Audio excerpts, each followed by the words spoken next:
since 2026, the Home Office announcement of 95% enrollment mandate and 5% refusal threshold has just fundamentally changed the map. And today, we have an amazing panel with us. We have Dr. Bhanu, Kaushik, Director, India and Dubai for University of Hertfordshire. We have Vanessa, CMO and VP Engagement, UEL. I will also say it's a pleasure to be on the panel. So yeah, I think one of the things we said is actually between the two universities we have about 11% of the market share in India alone. People ask us, what do you do? What's the magic? I said it's because the consistency that we work. We as a university, over the years we have generated this large volume of alumni base, and every year we get 10% dividend of that.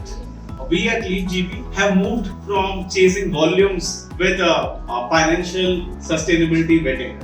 So my first question probably to the panel, how are you taking it? Are you looking at agents as your first line of defense, helping them with training and more data sharing? So is it scale or selectivity?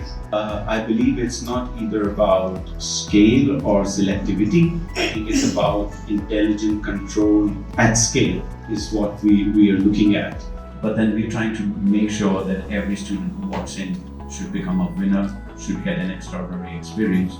They should become, the agency network should also become the compliant custodian, right? Rather than I should have to address a problem at the stage of gas or at the stage of visa, why should I not look at the source itself? And to do this, I would need some partners, or I need to train my network. I think I need to involve more. I think it's about investment, that I need to invest more time, resources, energy if I'm looking at scale. I think this is very interesting, sharing with the agents the why behind refusals and not just no. I want to take Vanessa's view on this. What's your view, training and more data sharing with the agents, or working with fewer partners but deeper relationships? We've had different strategies. One thing I learned was they treated their agents like family, and sector and universities don't do that as well. They are trusted partners in the communities, and treating like that, but also having shared accountability in the results is really important. So one thing which is bothering agents and students is this refund nightmare. Student fail credibility interviews and then they wait for the refund for months while the visa window closes. And how are you working and helping agents to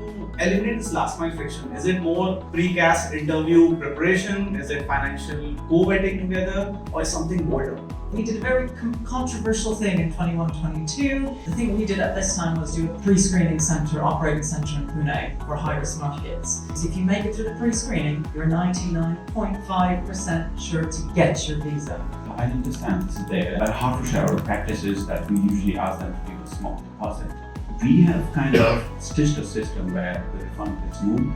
We are no longer getting questions like, is it the top 50 university? We are getting, what's my payback period? So how do we justify this UK premium? Because they are comparing UK to relatively cheaper options like Germany, like Canada. I would like to slightly disagree with you that these destinations are cheaper than UK. I think they're more expensive than UK. So for example, Australia is 3 times the cost of what UK is offering. I understand, but what about Germany? There are only 400 to 600 courses which they offer in English. And 1-year program is cost saving. It's simple economics, everybody understands it. Take Mahatma Gandhi as an example. He came to UK to become a barrister. He became one, but he also returned back as a thinker. Notions value for Canada and prices are similar to UK. We give a careers guarantee. It's because we give every opportunity to that student, guaranteed placements, guaranteed work experience, but they have to show up. But when you're transparent about it and you're open and you're monitoring your data and you're proactive, it makes a difference. So we've had bumps along the way, but we've been very open and transparent. We've been proactive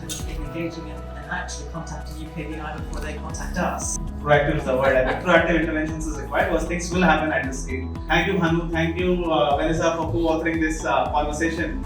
Let's keep building.